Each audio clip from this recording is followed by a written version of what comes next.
So in this video we're going to be talking about some rules for continuous functions. In the previous video we defined what continuity was. For continuity to hold, three rules applied. The first rule was that the function value exists. The second rule is that the limit at the particular value of x, like a, exists. And the third condition and the final condition suggests that the function value equals to the limit value, right? And if this happens, then the function is continuous. The given function is continuous at the point mentioned. In this case, x equals a.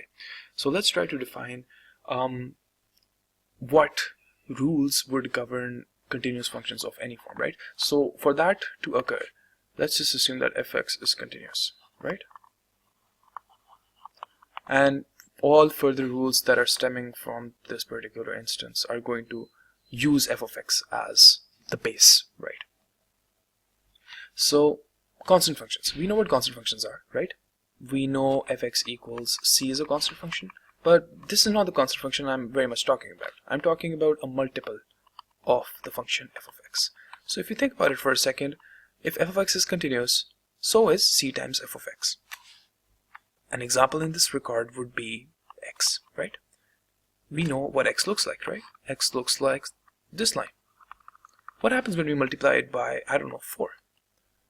Well, nothing that different is going to happen. Its slope is going to increase. We know that this is of the form y equals mx plus c, right? So the value of m is being changed. So if you multiply by 6, the slope is going to get steeper. So as we increase the value of m, that's going to end up happening, right? And if this value equals a very large number, then we're going to approach this axis. But that's not important. What's important is that when you multiply this by a constant, it will still be continuous, right? And it doesn't matter what kind of constant it is. It could be a negative number as well. It would just scale the graph down towards this side. So that's one example, right? Another example would be the sum and difference of functions. It's not that hard to visualize this either. But in this case, we have two functions. F of x is a continuous function and g of x is a continuous function, right? So fx plus minus g of x would be continuous as well. And some common examples in this regard could turn out to be, I don't know, x plus x squared. Think about it. F of x equals x in this case, and g of x equals x squared. They're both different functions. We know what they look like, right? That's y equals x, and this is y equals x squared, right? When we're adding them, we're not doing anything weird over here. We're just adding these functions so that their function value, their new function value, is going to be the sum of their previous function values. So they'll still be continuous. Continuity will still be maintained because we're not changing any characteristics of the original graphs, right? We're still maintaining that. So that's another case, right? Another important case would be the product of functions. So if we have f and g which are continuous, then fx times g of x is going to be continuous as well. And some examples would include sin x times cos x, but we're getting to trigonometric details a little later, right? Trigonometric functions, we're going to get into those later. Something different would be x squared, right?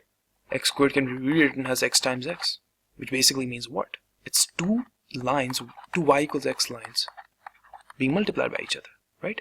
And the function, as it turns out, is still continuous. Are these continuous? Of course they are. Their y equals x lines are continuous.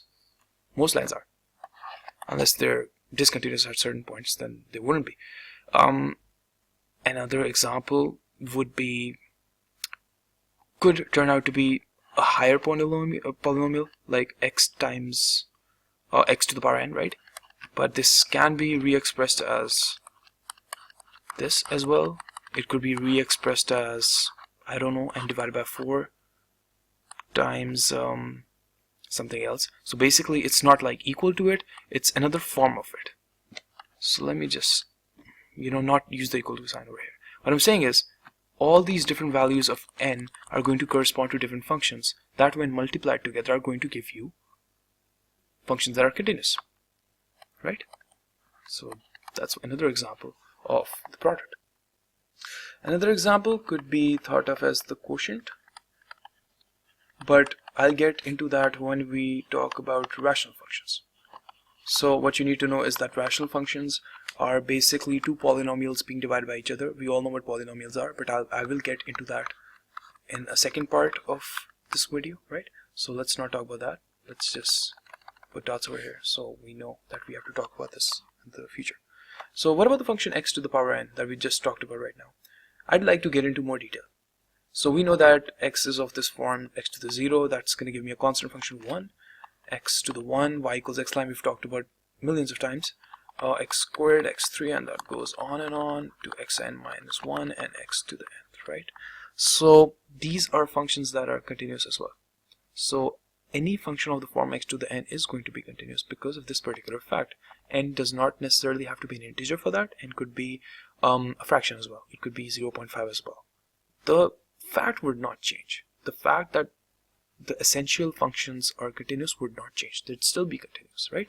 And we know for a fact that things start getting different from a point on, right? If it's x to the 0, it's giving me that, right? That's the first iteration. So it gives me x to the 0. Then we have x equals 1, right? Then we have x squared, right? And then we have x cubed. That kind of looks something like this. Not really important. But what you're seeing over here is a change in the pattern of the graphs. Nothing essential about the graphs. Like, there are no holes to be found. You can't break these graphs down and make holes in them and make them discontinuous. They'll still be continuous, but their other features might change, like their shape, for example. So that's the thing I want you guys to take away from this video, right? Another thing that we should talk about right now is the composition of functions. We know what composition of functions are, right? If we have a function f of x, right, and we have a function g of x, then f composed with g of x gives me something. We don't know what that is, but what it essentially is g of x being passed as an argument to the function f of x. So what's happening is we're computing g of x, right? The value we're getting, we're putting it in the function f, right? And we're getting a composition of functions. So what I'm saying is, if you have a composition of functions, for example, if f equals x squared plus 1 and g equals sine x, then what does the composition turn out to be? It turns out to be f of sine x equals, that would be, well, basically we'd have to consider sine x, right? So we know that g of x equals sine x. So we're going to have to plug in sine x for the value of x over here. So sine x squared plus x. So basically I just replace sine x with x, right? This is going to be continuous as well, because we've basically just composed functions. We've not altered the functions in any way that is going to make them discontinuous. They'll still be continuous. So in the next video we're going to continue this discussion on the continuity of special functions, and we're going to talk about some functions that are beyond the scope of regular functions, like such as the absolute value function, things that you might not have encountered earlier. See you guys in the next video.